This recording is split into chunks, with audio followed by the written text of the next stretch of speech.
ini adalah Hari Gerakan Membaca se-Sumatera Utara. Itu ada surat edaran dari gubernur yang diteruskan bupati kita.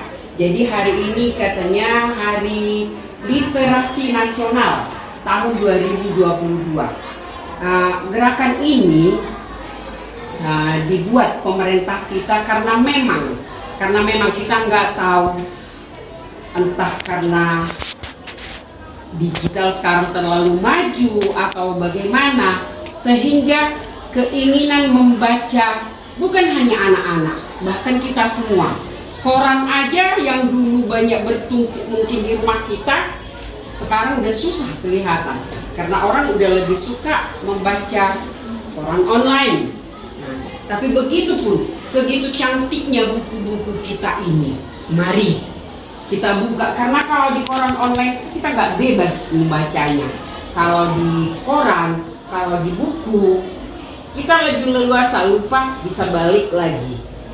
Di sana ada gambar-gambarnya, ada seperti katakan tadi, Amerika itu jauh. Ada yang pernah kita ke Amerika? Saya pikir belum.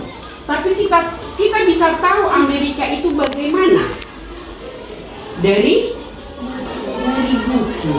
Itulah yang diharapkan pemerintah kita. Kita harus rajin membaca supaya kita bisa tahu apa yang terjadi di dunia ini. Dulu masa kecil ibu, waktu ibu belum tahu baca, kalau ibu baca tentang Alkitab, mungkin sahabat-sahabat ibu yang muslim kalau baca Quran, saya pikir dulu ini isinya ini dulu di atas semua. Kalau Israel itu yang dibacakan di atas, Yerusalem itu di atas, Arab itu di atas, karena ini buku Tuhan pikir kita kan. Jadi semua itu di atas, rupanya sama-sama di dunia ini ya. Itu kita tahu karena kita membaca. Jadi itulah pesan pemerintah kita, demi kemajuan kita harus rajin membaca. Kita tinggalkan masa daring kemarin, mulailah hentikan buka HP kalau tidak perlu.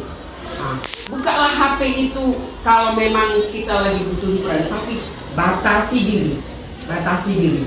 Kalau tidak penting kali nggak usah buka, kecuali kita memang mau menghubungi seseorang atau perlu bicara seseorang. Itulah mungkin yang bisa saya sampaikan, harapan dari bupati kita, harapan dari bapak ibu guru juga. Jadi anak-anak kami yang dari SMP 1 ini bakal maju semua dengan kegiatan membaca. Itu yang bisa saya sampaikan. Sekali lagi terima kasih buat kita semua dan orang.